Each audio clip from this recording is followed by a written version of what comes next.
Oiê, tudo bem com vocês? Eu tô bem assim, na luz do sol, né? Então, tipo, sorry. Eu queria muito ser morena, vocês não têm noção. Eu chorava quando era criança. Mas ok. E agora eu acendo, apago a luz. Acho que eu já acendi. Fechei ali a janela pra ver se dá uma melhorada. Se não der, me desculpem. Deixa eu falar primeiro também. Eu tô atrasando os vídeos por conta da faculdade, por conta das coisas, da correria. Então, eu vou atrasar alguns vídeos. E esse daqui eu tô fazendo na correria também. Daqui a pouco eu tenho que sair pra trabalhar e etc. Mas eu fiquei devendo pra vocês um vídeo explicando do porquê que hoje eu prefiro o inglês americano ao inglês britânico. E é isso que eu estou fazendo aqui agora. Primeiro, assim, quando eu era mais nova, eu tinha muita influência inglesa mesmo. Então, era por causa de Harry Potter, era por causa das músicas que eu ouvia, um monte de coisa assim, sabe? Eu gostava de Beatles, eu gostava de uma porrada de coisas que eram bem inglesas mesmo. Tipo, gente, olha a agenda que eu tenho. E hoje eu nem gosto tanto assim da Inglaterra, mas eu achei tão bonitinha que... fazer o quê, né? Então, quando eu era mais nova, isso era uma coisa muito mais intensificada. Então, em parte, eu preferia o sotaque britânico. Na verdade, quando eu falo... Eu já falei pra vocês sobre sotaque, acho que eu vou colocar aqui nos cards em algum lugar o vídeo que eu fiz falando sobre sotaque, que não é exatamente sotaque e tudo mais, mas geralmente a gente fala de sotaque britânico, né? Quando se refere a RP, que é Received Pronunciation. Então, eu achava que tava, tipo, tudo maravilhoso e etc. E era original e era lindo e ponto. Daí depois eu fui crescendo e eu fui recebendo um pouco mais de influência norte-americana. Mas eu ainda achava mais bonito o sotaque em inglês mesmo. E teve muito tempo que eu estudei sozinha e aí eu estudava com material britânico mesmo. Eu fiz... A minha trajetória estudando inglês, ela foi assim muito complicada. E eu estudei em escola, estudei sozinha, fiz curso, parei, aí para concluir eu voltei pro curso, porque eu já tava trabalhando, falei assim, não vou ter pique de estudar sozinha agora. Se eu não entrar no curso, não termino. E enfim, fui pro curso, estou trabalhando no lugar onde eu terminei agora. Mas assim, teve um tempo que eu estudava com material britânico, tem muito material gratuito na internet e tal. E eu sempre fui muito de ir pegando o sotaque dos lugares conforme eu ia ouvindo, sabe? Não que eu tivesse, nossa, fingindo, forçando, tudo mais, eu não sei dizer o que era, mas eu sempre fui pegando muito as línguas que eu estudava, ou às vezes que eu nem estudava pelo ouvido. Tipo, quando eu era criança, meu pai assistia anime comigo. E eu decorava as aberturas do anime, dos animes. E assim, eu não tinha nem a mínima ideia do que tava falando, mas eu pegava pelo ouvido. E não sei, eu cantava. E uma vez ele me botou pra cantar pra um japonês, ele disse que eu tava cantando certo, e ele começou a chorar, e eu nem sabia o que eu tava falando. E eu fui descobrir, tipo, depois, enfim, que eu fui ler a letra de Sobakazu e eu tinha acertado um monte de coisa. Tudo bem que agora eu esqueci, mas enfim. Eu sempre fui pegando as coisas assim. E aí eu percebi que o britânico, isso não estava acontecendo. No caso, a pronúncia, que eu achava bonita. Primeiro porque... Exatamente, ó, porque... Vocês estão vendo, né, e vocês assistem vídeos meus há algum tempo já, vocês veem como é o meu R. Então, o meu R, ele é meio fortinho. Então, pra eu tentar falar car, better, letter, não, sabe? Sai muito forçado. Aí eu já fui ficando assim... tá, eu não quero pegar esse sotaque, vai ficar muito estranho. E que justificativa que eu vou dar? Tipo, aprendi a falar inglês na Received Pronunciation. Como se eu, tipo, sei lá, fosse uma súdita da rainha. Eu sou aqui de São Paulo, Zona Leste. Tipo, não faz sentido, sabe? Então, isso já foi me deixando meio assim. Mas eu continuei estudando ainda um tempo com material britânico e falando do jeito que eu sei falar, que é o que se aproxima mais do Standard American. E aí a principal diferença das duas línguas entra justamente nisso, no Brothic e Non-Brothic, porque é por causa do R. O americano, o inglês americano, estadunidense, enfim, eles usam R muito mais forte do que o inglês britânico.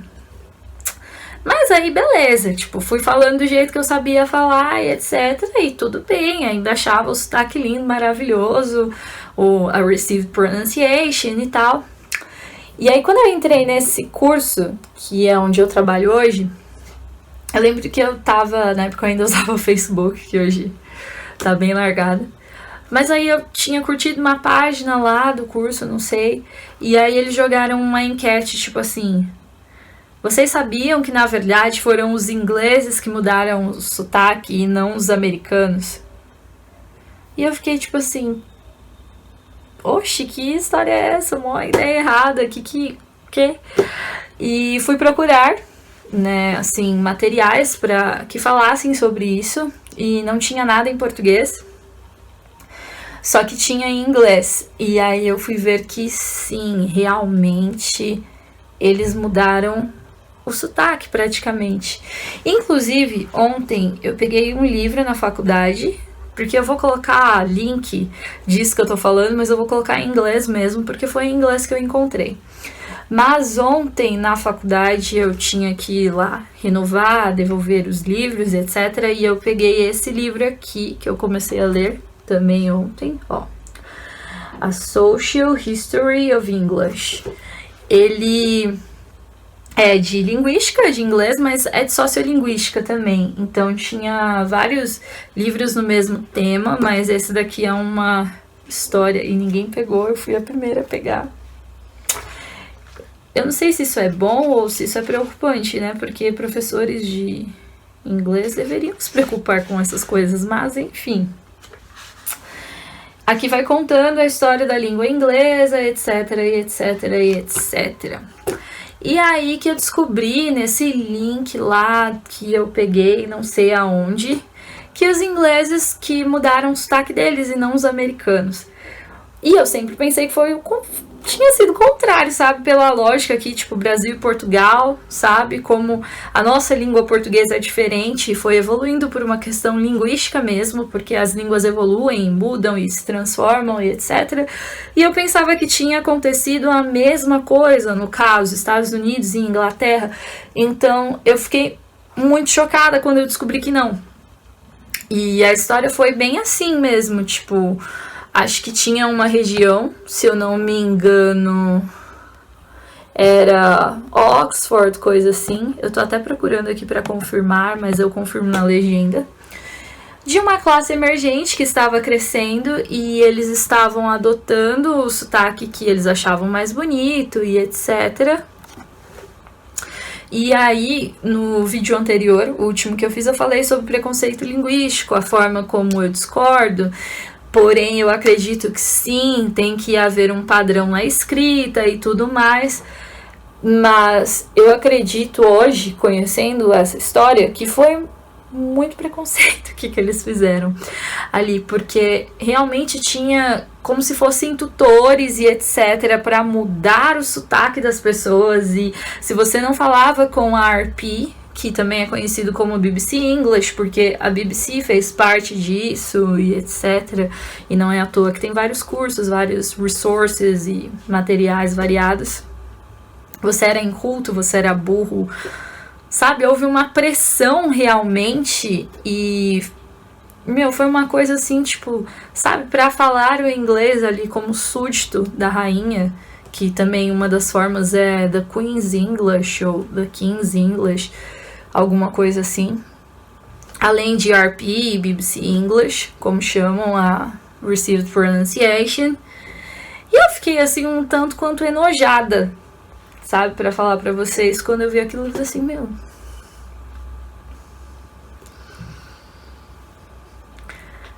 E aí eu comecei a pegar um pouco de ranço da RP, e este é um motivo pelo qual hoje eu prefiro o inglês americano, porque eu acho, de fato, ele mais natural, a pronúncia, ela é mais fácil, é mais adaptável, não fica fingido, e não tem essa história por trás que até hoje eu não aceitei muito bem. However, entretanto, eu estou fazendo um curso agora na RP, porque eu já falei pra vocês em algum vídeo, que eu não lembro qual, que sim, eu prefiro o inglês americano, mas quando eu penso em certificados internacionais e etc., e eu tô tentando não ficar bem na frente da luz, mas não está funcionando muito bem. Então, nisso... quando eu penso nos certificados internacionais e tal, eu gosto muito do certificado de Cambridge. Então, sempre que eu vou fazer alguma prova de Cambridge, eu fico entrando mais em contato com o inglês britânico mesmo, com o RP. E aí eu tirei o FC. Quando eu tirei o FC, que eu tava terminando o curso de inglês americano mesmo, eu fiquei treinando listening no caminho pro serviço ou na volta para casa. Eu pegava tipo aqueles British Council podcasts e ficava ouvindo no caminho só para ir me acostumando, porque é isso que você vai ouvir no listening. Tem diferenças, algumas diferencinhas na grafia e de vocabulário, mas acho que o que pega mais é a pronúncia mesmo. Mas dá pra entender, viu? Não é como se você falasse inglês americano, você não vai entender o inglês britânico, tá tudo certo. Se você é fluente, você vai entender tudo.